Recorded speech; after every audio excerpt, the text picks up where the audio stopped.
Hello mga kabibi ko! Medyo maasenso na tayo. Naka-lipstick yan. Meron nga pala tayo ngayon na ubod.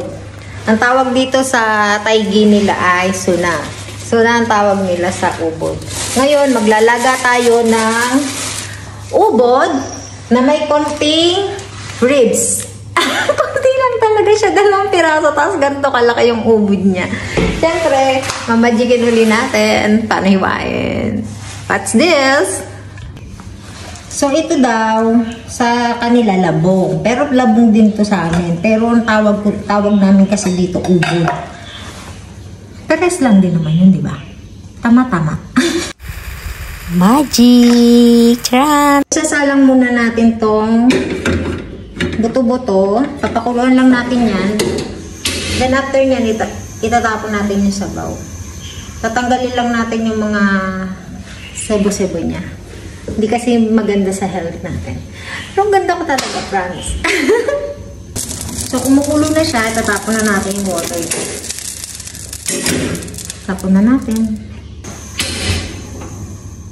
So, papakuluan natin siya mga 100 years.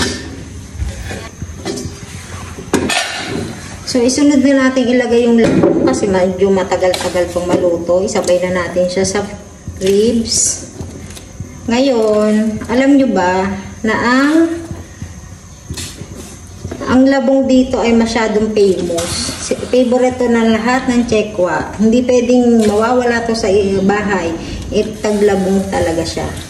Kaya lahat ng Chekwa kumakain ng labong. Kami nga umay na lalo na sa pentang.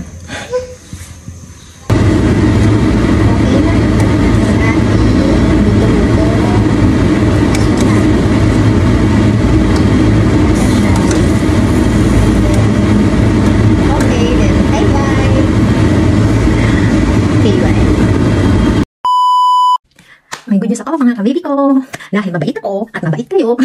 Sa lahat ng magla-like at mag-share ng page ko, tapos sa lahat ng mga mag-share ng mga videos ko, every week may mananalo na 100 pesos through GCash. Yun ay ilalive natin sa weekend. Tuwing weekend magla-live tayo. Kailangan lahat ng videos ko this weekend na share na. Then doon ako mamimili. Pag na-share nyo ng these 7 days, na-share nyo lahat ng videos ko, doon ako mamimili kung sino bibigyan ko ng 100 pesos through GCash. Kaya naman, share na, then like.